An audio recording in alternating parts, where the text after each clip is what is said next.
Du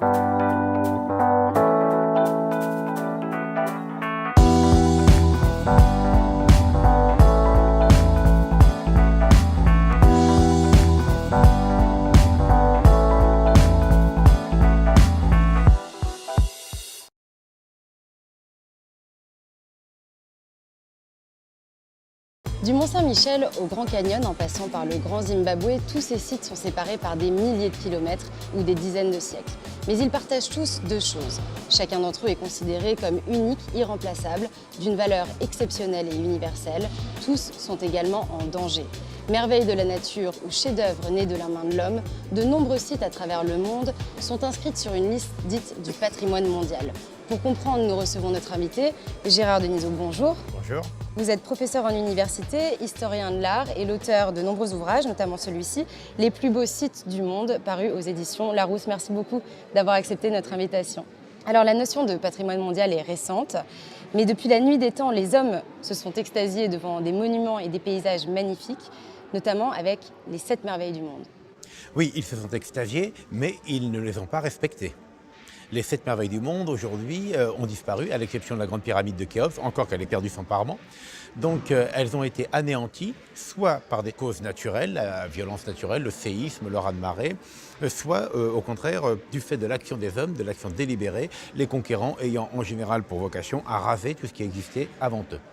Donc, les 7 merveilles du monde sont un magnifique exemple de ce que le patrimoine mondial, c'est exemplaire du génie contemporain, parce que nous admirons, mais nous préservons pour transmettre. C'est le but, c'est la vocation du patrimoine mondial, c'est-à-dire repérer d'abord tous les édifices, comme vous l'avez dit, uniques et remplaçables, ensuite les restaurer, les conserver et les transmettre aux générations futures. Alors c'est en 1964 précisément que ce changement de mentalité s'opère, au moment où l'UNESCO entreprend les premiers travaux de sauvetage d'Abou Simbel. Oui, alors là c'est un sauvetage particulier. Le lac Nasser, qui est nécessaire à la vie, va engloutir un temple célèbre, celui d'Abou Simbel. Alors, effectivement, une organisation internationale se met en place, débloque un total de, je crois, plus de 40 millions de dollars pour l'époque, pour découper ces temples, les hisser sur un plateau, d'où ils pourront être vus. Là, c'est la première prise de conscience de ce que quelque chose qui a disparu est à jamais irrécupérable. Tout de suite, on se rend compte que ça coûte très cher. L'Égypte seule ne pouvait pas sauver son temple d'Abou Simbel, le monde entier s'en est occupé. C'est précisément à ce moment-là que ces sites ne sont plus considérés comme indonésiens ou égyptiens, ils font partie maintenant d'un héritage commun. Vous savez, il faut attendre le XVIe siècle pour qu'un type comme Montaigne s'avise de penser que les autres civilisations ont une valeur. Donc, nous, on a attendu le XXe siècle pour nous dire qu'une pagode chinoise, un stupa indien, une cathédrale gothique, tout cela avait la même valeur pour nous tous. C'était notre patrimoine commun. Quand nous, par exemple, Français, aidons à préserver un temple cambodgien, nous rendons service à nous-mêmes. Alors à l'origine, nous venons de le voir, les sites du patrimoine mondial sont plutôt culturels et au fur et à mesure, on va intégrer des sites naturels à la liste. Pourquoi ? Parce qu'on s'est rendu compte d'abord qu'il y avait une question d'évaluation. Qu'est-ce qu'on appelait un site ? Et pour nous, les Européens, la question était très facile à résoudre, c'était un site culturel. Et puis on s'est rendu compte aussi qu'il y avait beaucoup d'autres pays qui révéraient des espaces, certains espaces, pour leur caractère sacré, parce qu'ils étaient très beaux, parce qu'ils étaient étranges, parce qu'ils étaient lointains, parce qu'ils étaient inaccessibles. Comme les montagnes, par exemple, au Tibet, que jamais les habitants n'ont escaladé. C'est aussi une prise de conscience que les sites culturels sont intégrés, interdépendants avec les sites naturels, puisqu'ils s'inscrivent dans une nature. Dans une région donnée, par exemple, pour parler de l'art roman auvergnat, pourquoi il est singulier ? Parce qu'il est fait avec la pierre volcanique d'Auvergne. Un site culturel, c'est en quelque sorte la métamorphose de la nature par l'homme. Et l'emblème d'ailleurs de l'UNESCO représente cette interaction entre le naturel et le culturel. Oui. Le cercle représente la nature, le carré représente l'homme. Oui, on peut aller même au-delà. Donc effectivement, le cercle, c'est le cosmos, c'est l'infini, c'est Dieu, c'est la nature, le monde comme il nous a été donné. Et le carré, c'est la marque de l'homme sur cette nature, la domestication, mais sans conflit. Plus récemment, en 2001, l'UNESCO a ajouté une nouvelle catégorie, le patrimoine mondial dit immatériel. De quoi s'agit-il ? Pour l'essentiel, il s'agit de documents audiovisuels, comme par exemple le chant traditionnel algérien, qui n'est plus pratiqué que par une demi-douzaine de femmes, pour la plupart très âgées. Alors on les enregistre, on les sauve, conserve, on préserve, en sachant que ça peut disparaître, mais qu'on a toujours la source. Nous allons à présent voyager dans le monde entier à la découverte de certains des plus beaux sites du patrimoine mondial. Il faut savoir qu'aujourd'hui, il en existe 962 dans 5 zones géographiques différentes. Alors commençons par l'Europe. De par son histoire, elle présente beaucoup plus de sites culturels que de sites naturels. Alors on commence en France avec le Mont Saint-Michel. Quelle est sa particularité? Il condense le génie médiéval d'au moins 5 siècles. Il a été érigé dès le 7e siècle, mais sous forme d'un tout petit monastère. Puis à l'âge roman, il est devenu une église sur un rocher puissant qui le mettait à l'abri des incursions des différents ennemis. Et ensuite, il est devenu une des grandes merveilles de l'architecture mondiale gothique. D'ailleurs, son principal bâtiment s'appelle la merveille de l'Occident, dominé par le cloître. Le tout dans un environnement naturel tout aussi exceptionnel. Un peu plus au sud, à Grenade, l'Alhambra représente un mix culturel aussi exceptionnel. Nulle part ailleurs en Espagne, vous ne trouverez l'équivalent de l'Alhambra. Mais nulle part ailleurs non plus dans les pays arabes. C'est la rencontre en fait d'un génie particulier, le génie ibère, l'ancien génie visigothique, etc., de la population locale, et le génie particulier de l'islam. Et la rencontre de ces deux génies provoque l'érection de l'Alhambra sous la dynastie des Nasrides, c'est-à-dire l'apogée de l'occupation islamique en Espagne, juste avant la Reconquista, juste avant le dernier départ des occupants islamiques.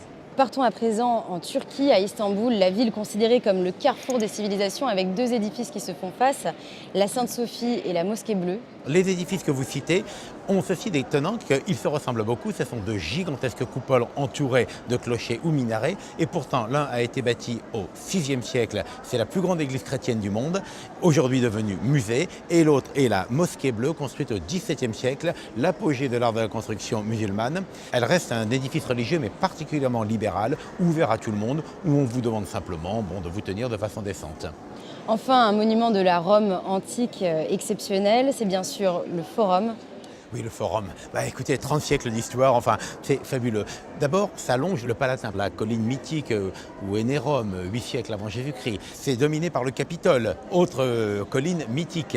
Et c'est parcouru dans le fond de cette petite plaine, parce que le Forum, c'est une petite plaine, par une route, une voie, la voie sacrée, la Via Sacra, n'est-ce pas, qui part d'un arc de triomphe, celui de Septime Sévère, passe sous l'arc de Titus, puis sort du Forum pour aller jusqu'à l'arc de Constantin, partout autour des temples, des basiliques, des thermes, enfin bref, toute la civilisation romaine et encore une fois dans un cadre magique. A l'inverse, aux États-Unis, ce sont plutôt les sites naturels qui priment. Évidemment, je pense bien sûr au Grand Canyon dans l'Arizona. Je crois que c'est pour lui qu'on a inventé l'adjectif démesuré. Effectivement, il est sans mesure. Quand vous êtes sur le plateau, sur le rebord du plateau, le Colorado, vous le voyez en bas, il est 1400 mètres plus bas.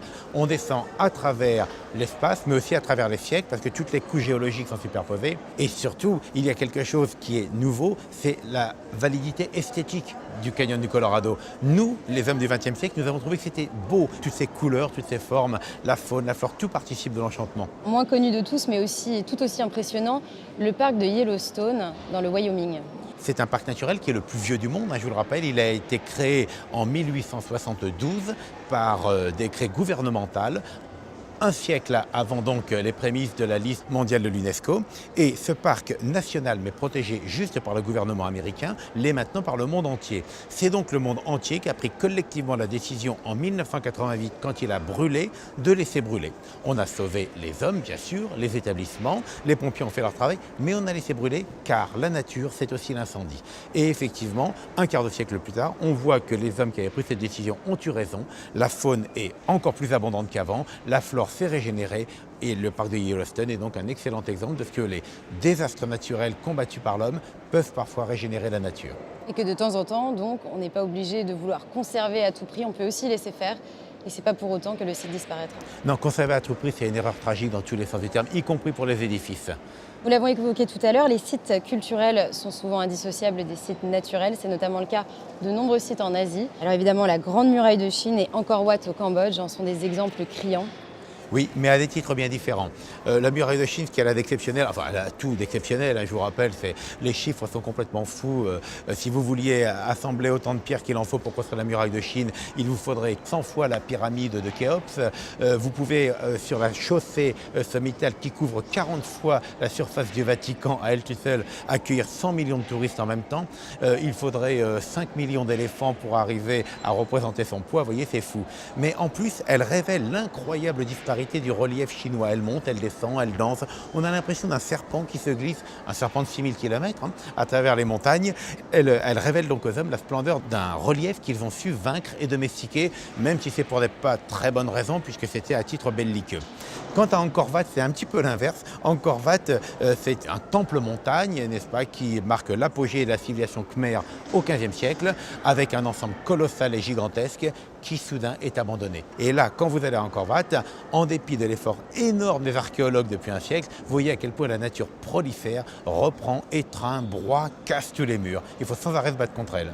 On pourrait également citer la ville ouzbek de Samarcande qui a été établie en plein au milieu du désert dans une oasis. Alors, il faut arriver par la route, par le désert, vous traversez, et soudain surgit cette ville mais impensable, inimaginable. Alors, il y a une raison à sa splendeur, c'est que c'est la ville de Tamerlan, le plus grand conquérant de tous les temps. Tamerlan, non seulement est un empereur, il a fait ériger un tombeau gigantesque à sa femme, mais aussi il est le diffuseur de l'islam à travers la vie. Donc, de très nombreux édifices sacrés qui atteignent au summum de la splendeur ornent Samarcande. Alors enfin, on ne peut pas clore le chapitre de l'Asie-Pacifique sans parler bien sûr de la mystérieuse île de Pâques. Évidemment. Quand on a découvert cet îlot, un jour de Pâques, c'est pour ça qu'elle s'appelle ainsi, on y a découvert d'abord et avant tout, sur ce tout petit espace en plein milieu de l'océan, un espace qui est grand comme la superficie de la commune de Paris, pas plus. Et donc on a découvert d'étranges statues, les moaïs, n'est-ce pas? Et alors ces statues, on ne savait pas ce qu'elles étaient, on a imaginé qu'elles avaient été apportées par des extraterrestres, par des civilisations très antiques et disparues il y a des millions d'années. Non, la science nous a révélé que ces statues étaient assez récentes, c'est Versailles, c'est le XVIIe siècle. Et alors ce qu'il y a de passionnant quand on les voit, c'est qu'en fait ces statues, elles avaient perdu leurs yeux et on croyait que les yeux, elles n'en avaient pas, qu'elles regardaient les étoiles. On les a retrouvés les yeux, on les a remis. Et qu'est-ce qu'on a vu? Qu'elles tournent tout le dos à la mer, aucune ne regarde la mer, et avec leurs yeux, elles regardent les terres des hommes, parce qu'elles les protègent. Ce sont des statues prophylactiques. Alors en Afrique du Nord et au Moyen-Orient, il y a également beaucoup de sites répertoriés au patrimoine mondial. Alors on ne peut pas tous les nommer ici, mais attardons-nous un moment juste sur le site antique de Petra en Jordanie. Oui, alors encore une fois, rencontre absolument exceptionnelle entre l'homme et la nature. Bon, un défilé de 2 km qui est parfois n'est large que de 2 mètres, qui monte parfois à 100 mètres de hauteur de falaise quasiment verticale. Et là, des hommes ont excavé ou se sont installés dans des cavernes de grès rose avec des couleurs fantastiques. Ils ont bâti une ville. Mais ce qui est assez curieux, c'est que cette ville pourrait paraître complètement exotique, elle ne l'est pas. C'est une ville gréco-romaine. Alors, ils ont succédé à une population très ancienne et Petra a toujours été habitée pendant 1000 ans. C'est là qu'on voit que les hommes, quelles que soient leurs origines, leur religion, s'accommodent de ce que la nature leur offre. On ne peut pas parler du patrimoine mondial sans évoquer évidemment Gizeh, à la lisière du désert de Libye.